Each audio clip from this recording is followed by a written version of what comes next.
Monsieur. Présentez-vous. Je suis Monsieur Follier que Foligan. Oui. Et voilà. C'est vous le promoteur de A2M DT. Voilà, Association pour une mutuelle de moto-taxi du Togo. Pourquoi l'idée là vous est venue? Parce que j'ai toujours voué une très grande admiration aux émigrants. C'est-à-dire, j'avais découvert cette profession dans les années 90 et honnêtement, je suis tombé amoureux des émigrants parce que c'était, et j'ai considéré ça comme une innovation extraordinaire. C'est pas seulement une innovation au sens économique et technologique du terme, mais une innovation sociale. Vous savez, parmi les émigrants, il y en a beaucoup qui ont été à l'école, qui sont diplômés, etc. Mais dans la situation de chômage terrible qui prévalait dans le pays, avoir l'idée de prendre une moto et d'offrir cette solution de transport à la population était innovante. Et ça résolvait un problème de fond dans notre société, le problème de chômage endémique et terrible de la population. Et aujourd'hui, qu'est-ce que vous avez fait dans votre association pour les émigrants? Disons que quand je suis venu, moi personnellement, je dirais que je n'ai pas fait grand-chose pour en rester aux émigrants. Les idées qu'on a mises en place, c'était des idées qui tournent un peu partout dans le monde. C'est des idées de microcrédit, ou plus précisément, concernant les émigrants, c'était de la micro-assurance. C'est-à-dire, les émigrants, c'est des gens qui gagnent pas mal leur vie, mais qui restent néanmoins dans une situation de grande précarité.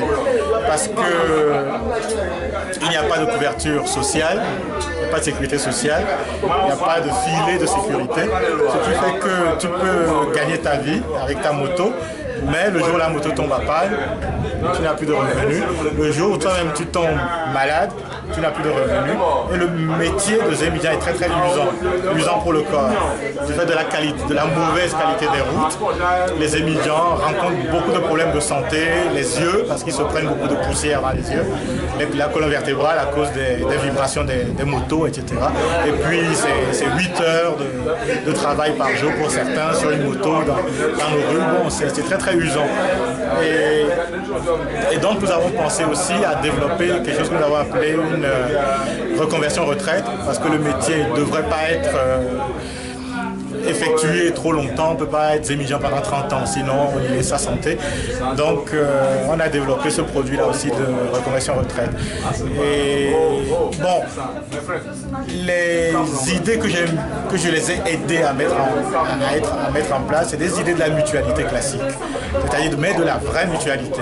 Par exemple, je ne suis que promoteur. Bien que j'ai prêté de l'argent aux émigrants pour que les choses se fassent, je n'ai aucun droit sur leur compte, je ne touche pas un rond dans ce que génère leur mutuelle, parce que c'est une mutuelle. Ce n'est pas une entreprise, elle est gérée par les émigrants eux-mêmes. Donc moi je ne suis que promoteur, je suis devenu un peu une sorte de référence morale pour eux, parce que ça leur a montré que bon, il est possible d'être généreux, de se mettre ensemble pour faire quelque chose en étant porté par l'amour de son prochain, et pas dans le sens d'ailleurs religieux du terme, mais dans le sens, je dirais, quasi économique du terme, c'est-à-dire dans la situation qui était la leur, où ils comprenaient, ils se mettaient ensemble pour se créer le filet de sécurité dont le pays ne dispose pas. Et ils font un accident. Grâce à la mutuelle, leur moto leur est réparée. Eux-mêmes, ils sont envoyés à l'hôpital, ils sont soignés, c'est arrivé plusieurs fois. On en a opéré un, par exemple, qui avait une maladie, c'était une fistule, une maladie vraiment très grave, qu'il avait traîné pendant plus de 11 ans. Il n'arrivait pas à la soigner. Mais grâce à la mutuelle, il a été opéré par un chirurgien, un grand chirurgien de la place togolais, qui s'est inscrit dans le mouvement social, comment dire, dans la philosophie sociale de cette mutualité et qui l'a opéré gratuitement, même si nous avons dû faire face aux frais de clinique, de pharmacie, etc. Entre vous et le microfinance, vous aviez parlé aussi de microcrédit. Entre votre association et FNFI, quelle relation, FNFI du gouvernement, quelle relation il y a entre vous? Aucune. Absolument aucune relation. Bon, je dirais que là où il y a une relation et qui est assez marrante, c'est que nous avons été approchés à différents moments par le gouvernement, pas directement par le gouvernement, mais par ses envoyés. Et bon, et finalement, ils ont fait un peu ce que nous avons toujours fait depuis plus de 3 ans maintenant. Ils l'ont reproduit récemment, bon, de façon imparfaite, mais bon, c'est déjà ça. Mais bon, quelles que soient les motivations, moi je m'en fous des motivations. Ce qui m'importe, c'est qu'il y ait une solution pour les émigrants. Il faut que les émigrants, s'ils ont un accident, leur moto soit réparée, eux-mêmes soient soignés. Il faut qu'ils puissent envoyer leurs enfants à l'école. Donc on a développé des produits qui font face à tout ça à partir de leur cotisation. Moi, j'ai avancé les fonds pour que la chose puisse démarrer en leur disant, je ne suis pas le Père Noël, je ne suis pas un donateur, le but ce n'est pas des mendiants, il ne s'agit pas qu'on vous donne. J'avance l'argent pour amorcer quelque chose, parce que sans argent, on n'aurait rien pu amorcer. J'avance l'argent pour amorcer la chose, mais dès que ça va commencer à tourner, il faudrait que vous vous arrangiez de par votre gestion pour me retourner ce que je vous ai avancé pour que la chose puisse démarrer. Nous avions appris aussi que vous voulez aider certains élèves dans leur localité à construire des bâtiments d'école. Vous pouvez nous parler un peu de ce que vous aviez programmé à faire dans les jours à venir? Oui. Bah, nous avons déjà commencé du reste. Mais bon, disons que ça s'inscrit dans une réalité. C'est-à-dire, si dans les pays où il y a un État qui fonctionne, qui prélève les impôts des gens, qui les utilise d'une certaine façon et qui en sont comptables, bon, ce genre d'initiative existe, hein, bien entendu, mais n'est pas une urgence comme ça l'est dans nos pays. Dans nos pays, c'est une urgence absolue.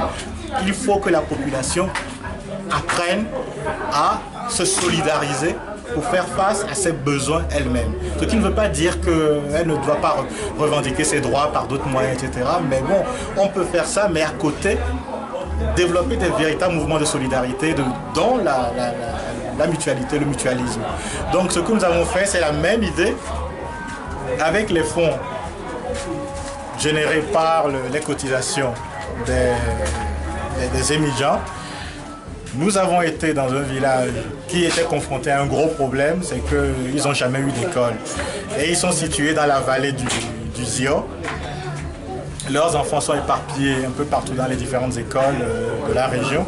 Et quand il pleut, il y a la crue du Zio, donc les enfants ne peuvent plus aller à l'école. Et quand ils y vont à l'école, quand ils y vont quand même à l'école, ils courent le risque d'être emportés par la crue, voire d'être blessés par les petits crocodiles qu'il y a dans le cours d'eau. Donc nous avons été les voir.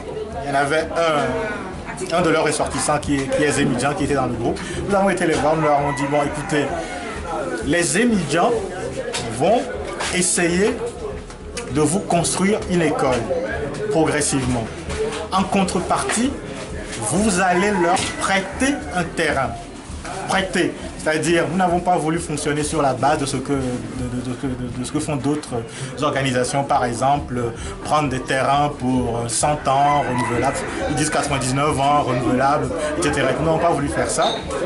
Nous avons dit, vous avez des terrains à disposition que vous n'exploitez pas, nous, prêtez-les-nous pour 25 ans, nous allons les mettre en exploitation pour fonder la mutuelle, pour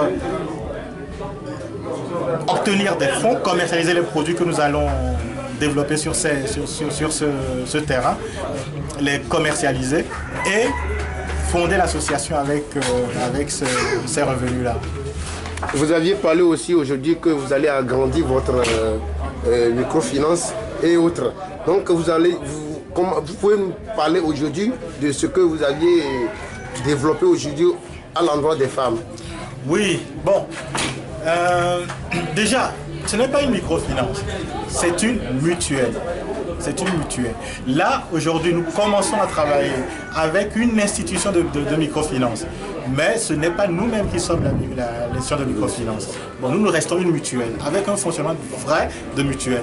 Nous ne sommes pas, moi je n'aime pas personnellement les fausses mutuelles qui sont des faux nez pour des banques ou des microcrédits. Donc nous sommes une vraie mutuelle et nous travaillons avec une institution de microfinance. Bon. Quand nous avons commencé à travailler avec les émigrants, la chose, je ne leur ai rien imposé. Je suis psychosociologue de formation, donc l'ingénierie sociale, je sais ce que c'est, je sais comment ça se met en place.